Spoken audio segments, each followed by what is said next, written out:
काय ग वर्षा, पिठलं भात फक्त आवडेल ना सगळ्यांना? अहो काकी, वासावरूनच कळतंय किती छान होणार आहे ते. पण तुला खरं सांगू वर्षा, तुम्हा सगळ्यांसाठी मी पिठलं भात का असे ना तू करते ना, मला खूप छान वाटतंय. कारण अगं दोघांसाठी स्वयंपाक करायचा कंटाळा येतो ग.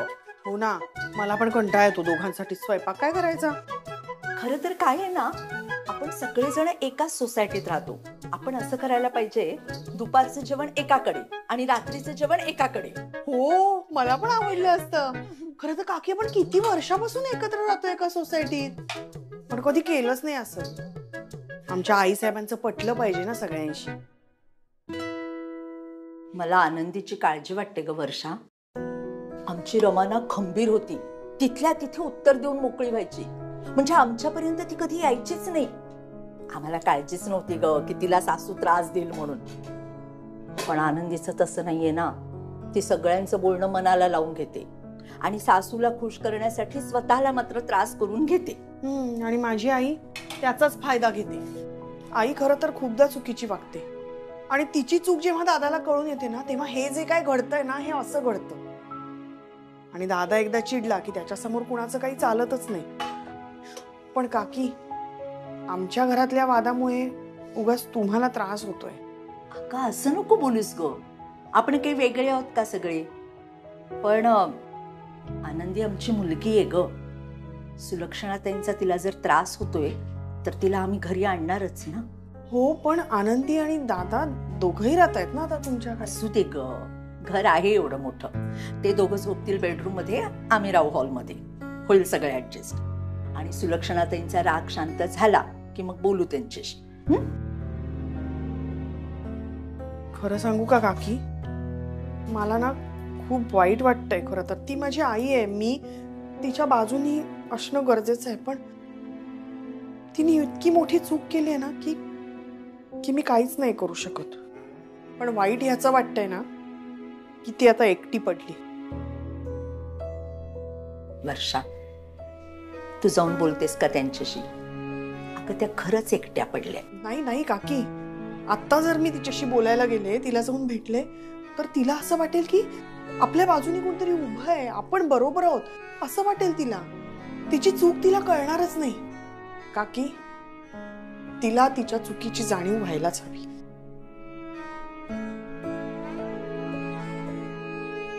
आई, अगं आनंदी, अगं तू का आलीस? किती वेळ आराम करणार? चला मी मदत करते. अगं मदत कसली करतेस? जेवण सगळं तयारी मी आता वाढायलाच घेते. तू बाहेर बस बघू. चल जा बाहेर. आम्ही जेवण घेऊनच येतोय बाहेर. चल. हे बघ, ही ना अजिबात ऐकणार नाही मुलगी. आणि चल बाहेर बस तू आता. आणि तुम्ही दोघांनी आज इथेच राहायचंय हा, आधीच सांगून ठेवते मी. रमा, रमा, रमा. राघव, आता तरी बसला का विश्वास? Thank you so much. राघव, काय झालं? हे बघ, आता तू थांबवलंस ना सगळं, ट्रीटमेंट बंद केलीस ना, आता आनंदीला काहीच धोका नाहीये.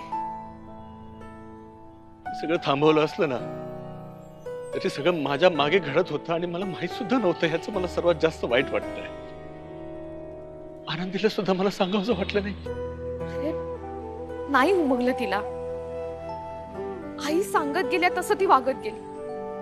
पण झालं ना, आता तुला समजलं, तू ट्रीटमेंट बंद केली. बघ, आनंदी आणि आईंना आता एकमेकांपासून दूर ठेव. तू सगळं बरोबर केलंयस. आता तू स्वतःला त्रास नको करून घेऊस. सगळ्यांना आता दिसतंय की मी किती कठोर आणि ठाम वागतोय. मनातून मी खूप खचलोय ग. माझी आई असं काही वागू शकते मला असं कधीच वाटलं नव्हतं. तू असताना तुझं आणि आईचं कायम भांडण व्हायचं. मी समजायचो की प्रत्येक घरामध्ये सासू सुनांची भांडणं होत असतात. भांड्याला भांड वाजतं, वाद होतात, याच भ्रमात मी होतो. मला आज कळतंय तुमच्या भांडणातही वादाच्या पलीकडे काहीतरी होतं. जाऊ दे ना आता ते सगळं बोलून काय फायदा? मी तेव्हा हस्तक्षेप करायला हवा होता. मी तेव्हा हे सगळं थांबवायला हवं होतं. पण त्यावेळी मी माझं करिअर, आपल्या घरच्या गरजा या सगळ्या गोष्टींमध्ये इतका गुरफटून गेलो होतो, मला काही सुचत नव्हतं. हो, पण तू सगळं घरासाठीच तर करत होतास. पण घरात नेमकं काय चाललंय ह्याकडे लक्ष कुठे होतं माझं?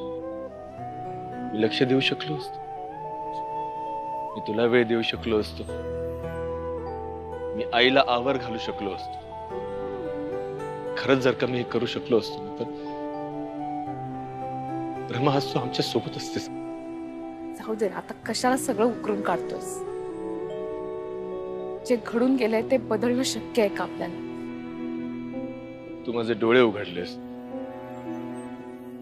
आणि पुढे चालून इतकं काही अघटित घडणार होतं, ते सगळं टळलं ते तुझ्यामुळे. तू जर का नसतेस ना, तर आनंदीला सुद्धा मी कायमचं गमावून बसलो असतो.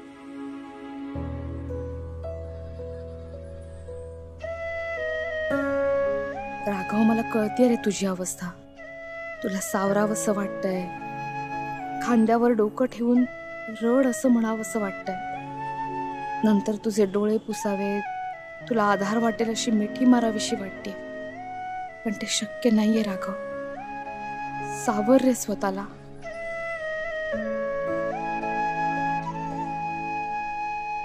ऐन वेळेला जेव्हा एकमेकांना साथ देण्याची वेळ आली, तेव्हा परिस्थिती नव्हती. नशिबानेही साथ दिली नाही. तेव्हा काळ आला, वेळही आली. आणि आज मी तुमच्या बरोबर नाहीये. या सगळ्याला कुठेतरी तुझी आई सुद्धा कारणीभूत आहेच. पण जाऊ दे ना आता हे सगळं. आनंदी आहे ना, तिला आता या सगळ्यापासून दूर ठेव. तिची काळजी घे. तिला या सगळ्या परिस्थितीतनं बाहेर काढ. तिला काही होता कामा नये. तुझे आई बाबा आहेत ना त्याची काळजी घ्यायला. आनंदी या बाबतीत खूप नशीबवान आहे. तिच्यावर भरभरून प्रेम करणारी माणसं सतत तिच्या आसपास आहेत. सगळेजण आनंदीसाठी एवढं करतात कारण ती त्यांच्यासाठी खूप काही करते. सगळ्यांनाच वाटतं आनंदीला त्रास होऊ नये, आनंदी लवकर बरी व्हावी. तू काळजी नको करूस. आनंदी होईल बरी. थँक्यू.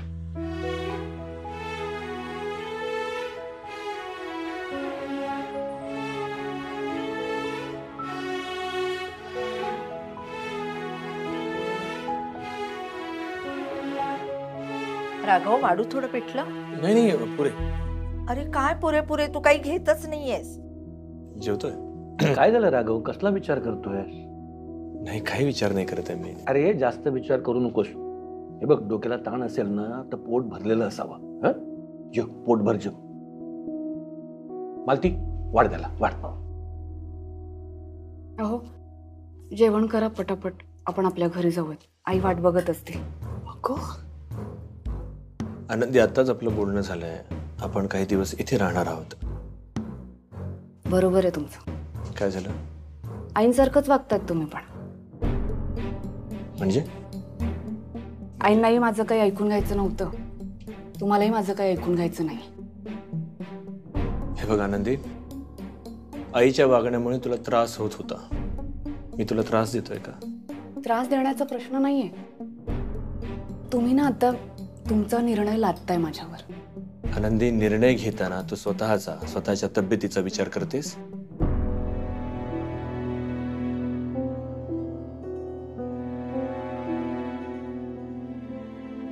मला कळतंय तुम्हाला माझी काळजी वाटते. सगळ्यांना तुम्ही सगळेजण काळजीपोटी बोलतायत. तुमच्यासारखी प्रेमळ माणसं माझ्या आयुष्यात आहेत ना, याचं खूप छान वाटतं मला. पण यामुळे तुम्ही प्रत्येक वेळी मी काय करायला हवं, काय नाही करायला हवं हे नाही सांगायला हवं.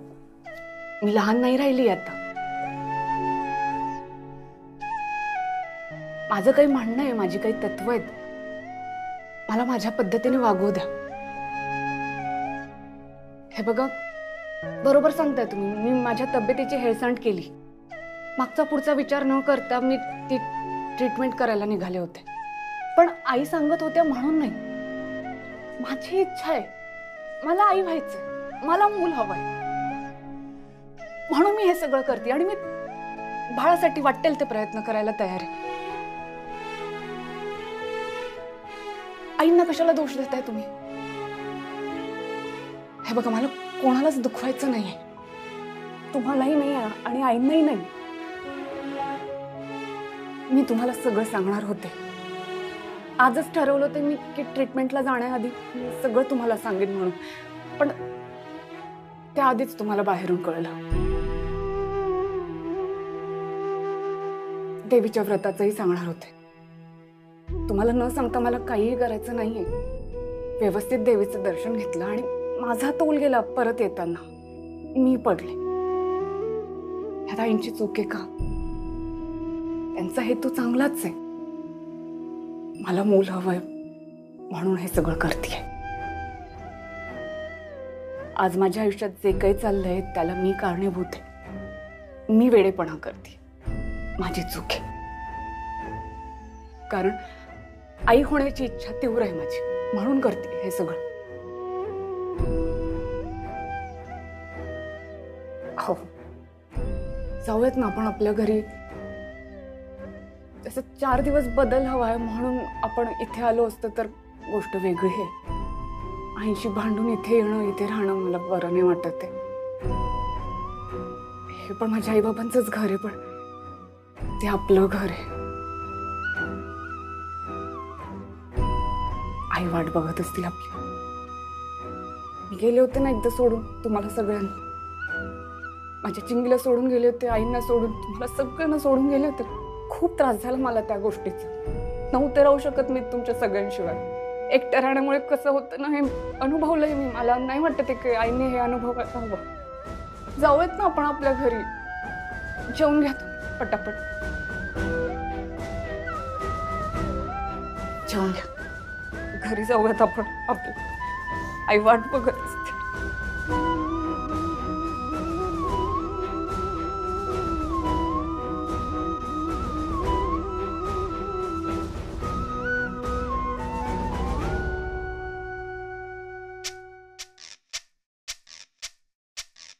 अरे देवा, काय करू? काही करू नका. आता तरी तुम्हाला माणसांची खरी किंमत कळेल. मोबाईल आहे ना माझ्याकडे. मोबाईलचे रील्स बघता बघता झोप कधी येईल कळणार पण नाही.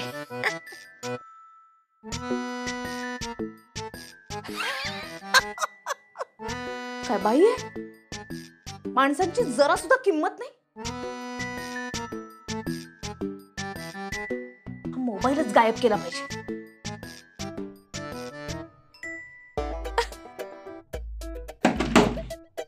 अगं कोण आलं? कोणीतरी आलं. कोणीतरी आलं.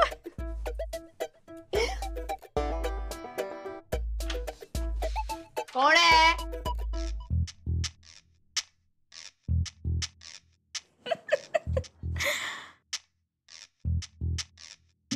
कोण होत? अगं बाई, दरवाजा ठोठवण्याचा आवाज तर आला. हो, म्हणजे मी असा आवाज आला.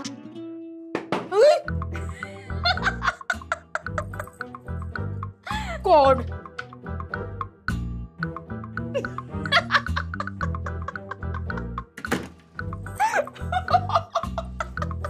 काय करू मी? मला कळत नाही. देवा देवा देवा देवा देवा देवा देवा. फोनवर बोलते मी. हा, फोनवर बोला. फोनवर बोलता बोलता मला समजा भीती वाटली तर मी त्या फोनवाल्याशी बोलेल की मला भीती वाटते का काय. कोण आहे माझ्याशी एवढं बोलणार? कोण आहे? कोण आहे? बबी मावशी. हा, बोला. बब्बे.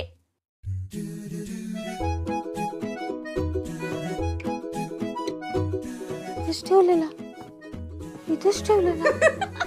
कुठे गेला मोबाईल? कुठे गेला? भुताटकी शिरली की काय घरात? कोणतरी जादू टोणा करतंय. इथे होता मोबाईल. आता मी बघितला इथे ठेवला.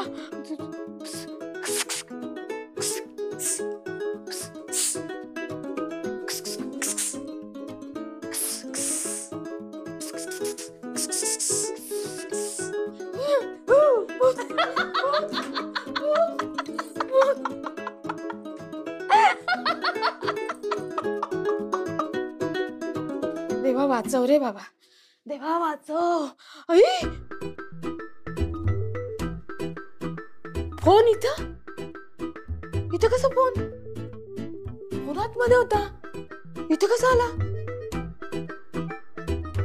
हा नाही बाई, मीच ठेवला असेल. मगाशी बोलताना मी इथे ठेवला असेल. मग आतमध्ये काय झालं? नाही ग सुलक्षणा, आतमध्ये काय केलं असशील तू? झोपली असशील अशी आणि मग तुला स्वप्न पडलं असेल. स्वप्नात तू असे रील बघते आणि मग तुला झोप लागली. तुला वाटलं तुझ्याकडे फोन आहे. कोण आहे? कोण आहे?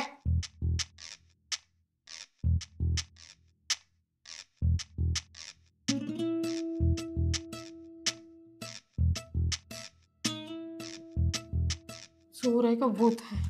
आता ह्याचा आवाज काय येतोय?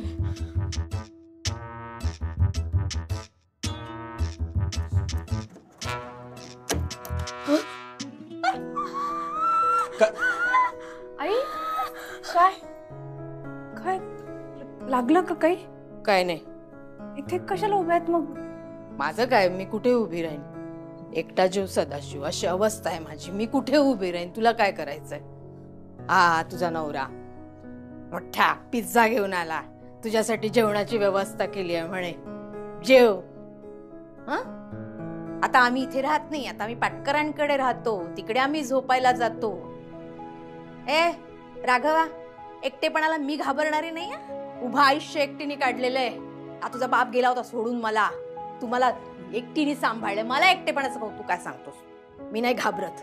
ती तुझी बहीण वर्षा मला म्हणाली, आई वागणं सुधर तुझं, नाही तर एकटी पडशील. कशी मुलं आहात तुम्ही? अरे लाजा वाटतात का तुम्हाला? आईला असं बोलताना, आईशी असं वागताना लाजा वाटतात तुम्हाला? आई हे चिडले होते म्हणून बोलले असतील तुम्हाला. आता आलो ना आम्ही तुमच्यासाठी. उपकार केलेत? उपकार नाही केलेत तुम्ही. तुम्हाला बरं वाटावं म्हणून तुम्ही आलेला आहात. बरं ठीक आहे. मी पाहिलंस आनंदी, जेवताना 10 वेळा विचार करत होतेस ना, आईला काय वाटेल, आईला एकटं कसं सोडायचं. बघ ती जे काय वागलीये, जे काय करत होती ते सगळं बरोबर आहे. अजूनही तिला असंच वाटतंय. तुझा जीव मात्र खाली होत होता. हेच ऐकायला यायचं होतं ना इकडे. चल आई. चल चल.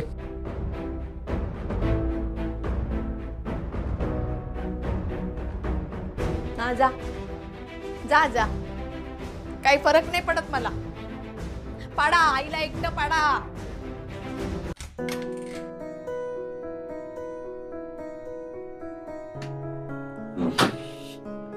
बरं झालं बाई दोघ जण आले.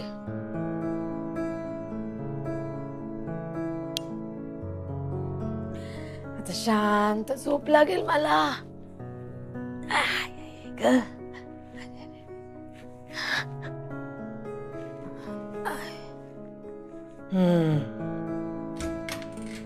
आई काय कशाला आलीस?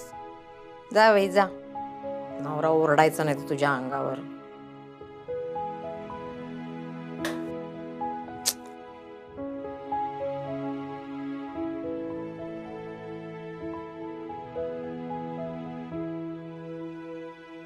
सॉरी म्हणायला आले होते तुम्हाला. सकाळी असं हॉस्पिटलच्या बाहेर तुम्हाला सोडून यावं लागलं मला. चुकले मी आई. पण काय करू, हे इतके चिडले होते ना माझ्यावर, मी पण घाबरले. माझ्याकडे दुसरा काही पर्यायच नव्हता. तुम्हाला सोडून यावं लागलं. घरात खूप वेळ एकट्याच होते ना तुम्ही. एकटीनेच जेवण केलं असेल. आपल्याला सगळ्यांना एकत्र बसून जेवायची सवय ना. आई मगाशी घाबरल्या होत्या ना. आनंदी, हे तुला कळतंय पण माझ्या लेकाला कळत नाही. त्याला वाटतं त्याची आई कैदाशी नाही, आपल्या बायकोच्या जीवावर उठलीये. म्हणून तो तुला माझ्यापासून लांब ठेवतोय. तुला पण असंच वाटतं का की मी तुझ्या जीवावर उठली? छे, असं नाही वाटत आहे मला. मला माहिती आहे माझ्या आयुष्यात मातृत्वाचं सुख यावं म्हणून तुम्ही हे सगळं करताय ना. ही सगळी धडपड त्यासाठी करताय, मला कळतंय नाही. हो, पण राघवलं नाही ना कळतंय. कारण चिडलेत ना ते आपल्यावर. आपण चुकलो की नाही आई? त्यांना न सांगता ट्रीटमेंट करायला निघालो होतो. एकदा त्यांचं मतही नाही विचारलं आपण. वाईट नाही का वाटणार त्यांना? बरोबर आहे तुझं, चुकलं आपलं. मी काय म्हणते, चुकलोय आपण तर त्यांना आता आपण थोडा वेळ द्यायला हवा. तुम्ही त्यांना समजून घ्यायला हवं.